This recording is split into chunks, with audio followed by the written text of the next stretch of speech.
In this episode of Spirited Conversations, I chatted to someone who is no stranger to the camera, but is more used to asking the questions than answering them.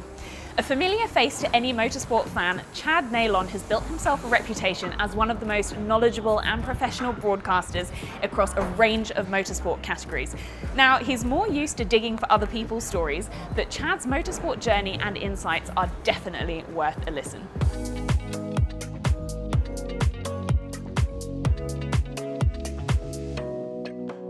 Chad, I'm going to start with an icebreaker because I have to admit it's intimidating interviewing a professional interviewer. So firstly, Right. can you be nice to me? Can you I be will kind be. to me? That's funny. I find you intimidating at times, so that's good.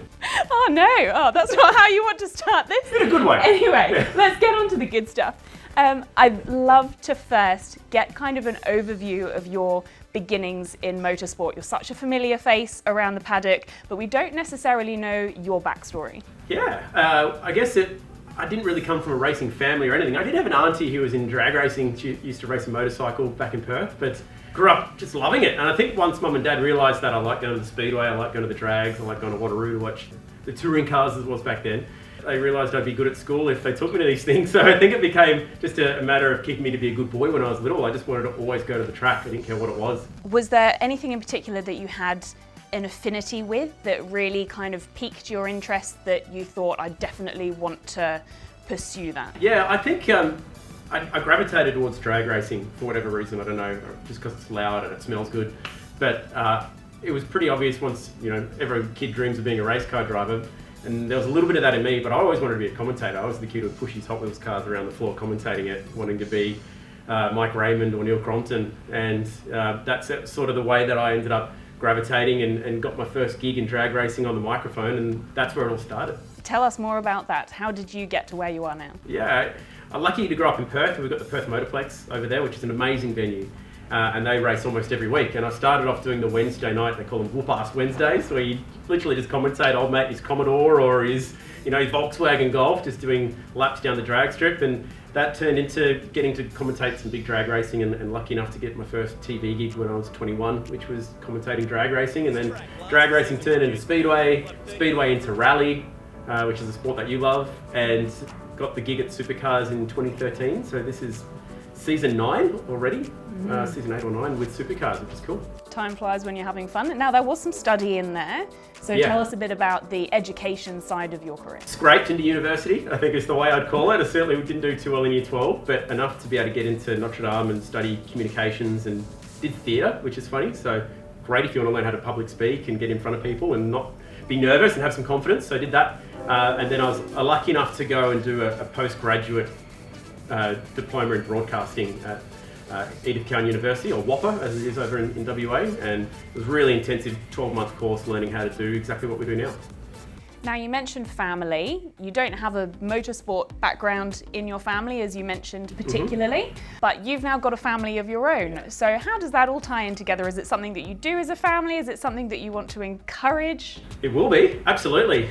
I've got 2 sons. They're very young, 3 and 11 weeks old, so they're still pretty little. I did take my eldest son to the track when he was about 6 weeks old to go to Papagallo, and got a photo in front of Tom Randall's car and all that sort of cool stuff. And I can't wait till they're old enough for me to take them to the track with me. I think that's just got to be what it's all about. Like, for me, my best memories as a kid were going to the track with my dad. We used to set up the car parks at Wanneroo the week before the Supercars rolled in to get free tickets, and that was me and Dad a week out of school. Oh my God, there goes Dick Johnson, and used to get the excitement before the race, and I can't wait to do that with my own kids.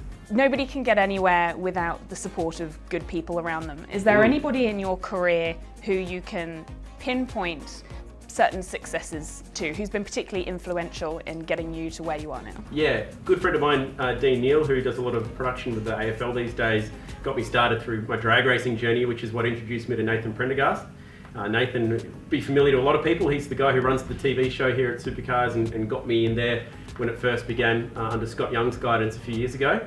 And after working there for a while, Neil Crompton gave me a buzz one day and said, how would you like to work for me? So I work at Airtime Media, which is Neil's company, and he's been my mentor now for 4 or 5 years. He's an amazing guy to work with and for. I've probably learned more about running a small business than I have about broadcasting, which I never thought would happen.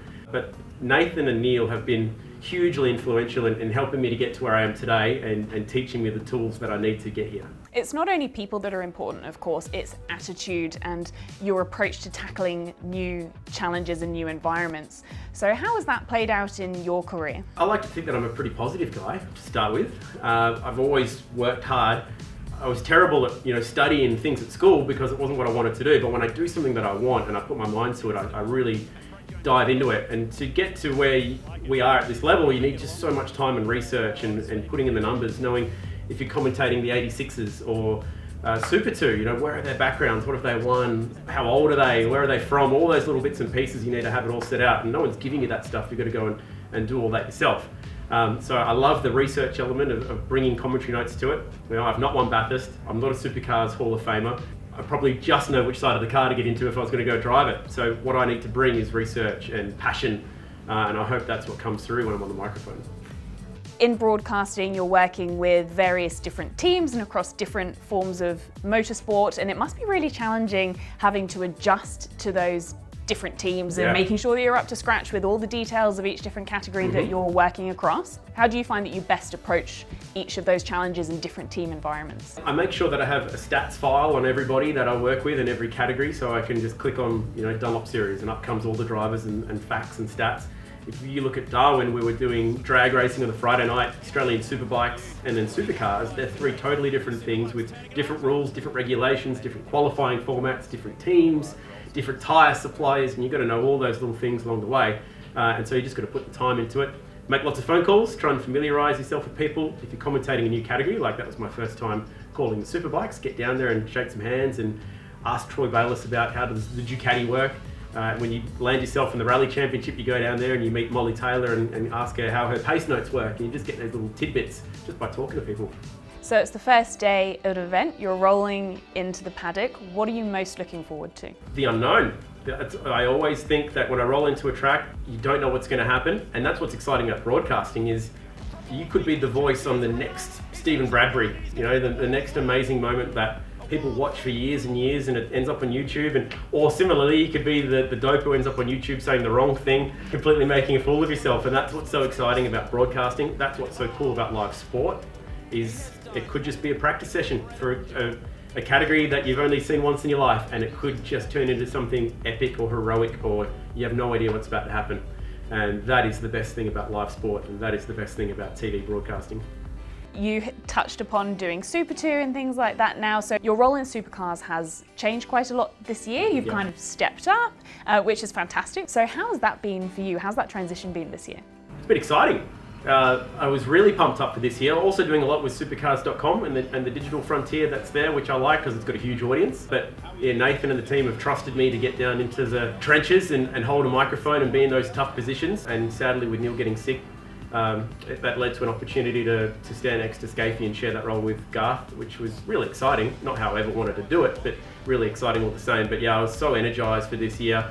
I love calling the support categories, and I still get to do that, which is great. But there's nothing like being in the lane for a supercars race and being in there that moment when someone gets out in Pertec victory lane and you're showing how was that race, and you sort of feel like you're part of the celebration. Doing the podiums is a lot of fun backstage as well. So there's so many cool elements to it, and yeah, I was really pumped up to get into it this year, and so happy and so thankful to be given that cool opportunity. Talking about Neil, who you mentioned has been a big influence on your career and who we wish was with us at the moment, and we wish him all the best. What do you think makes him and other top-level broadcasters, what do you think sets him apart and puts him at that extra level that just makes him so much more special in the hearts of the people watching?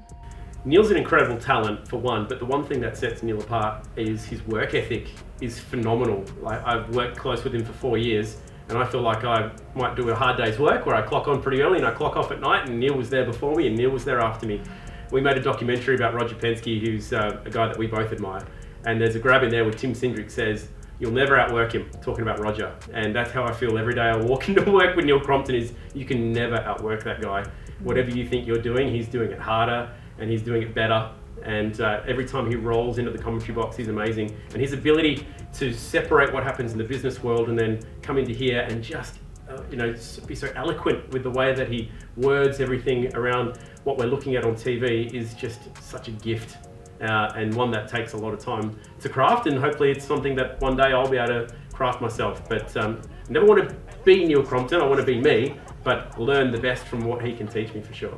Any advice for somebody who is coming in and hoping to follow in your footsteps? I get asked a little bit online. People send you an Instagram message going, oh, how did you get into doing what you're doing?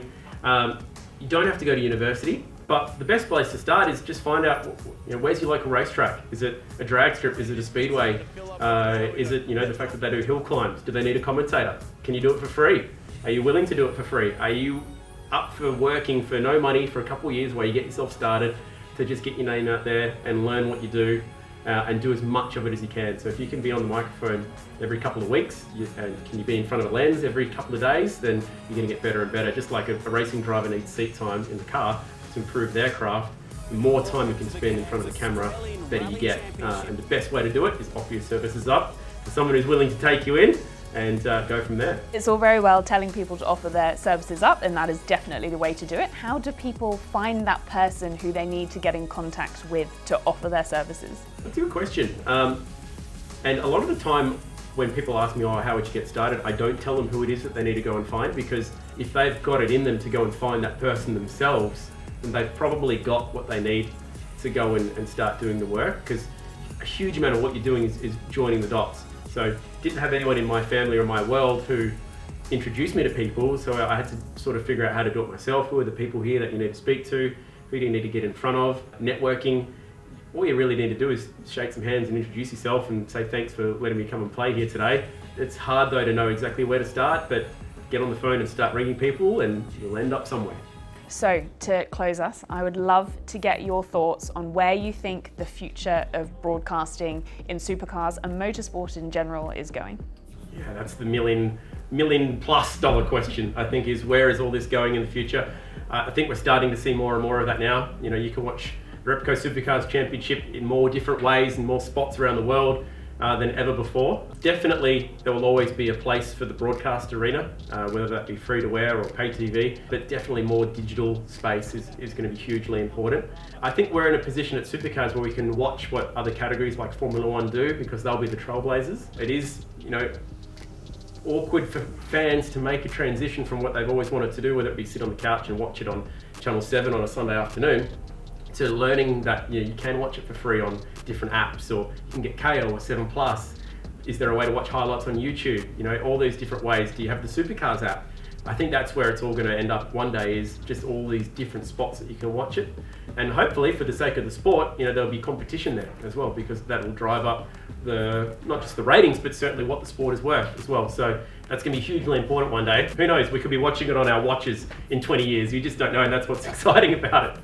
Absolutely. I think anybody who says that they know what's going to be happening in broadcasting in general over the next kind of even 5 years is probably doesn't actually have a clue. Yeah. So broad. Last one, I would love to get your thoughts. Say we're getting in an elevator and you've got like 30 seconds to pitch to me as a complete motorsport, clueless, why I should become a Supercars fan.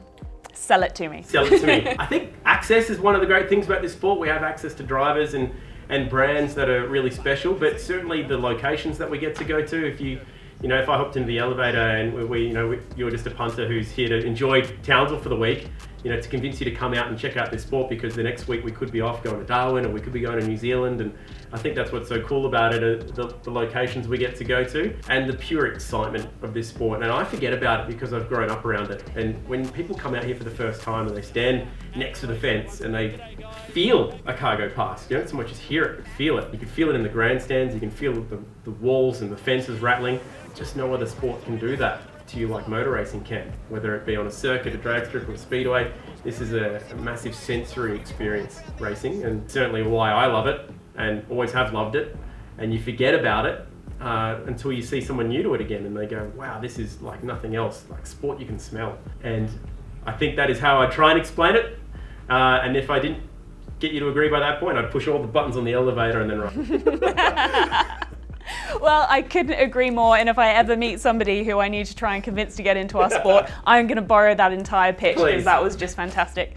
Chad, it has been so good delving into your history and getting your insights on not only your life, but the sport in general, and thank you so much for your time. Good stuff, Jess. Maybe one day we'll swap seats again.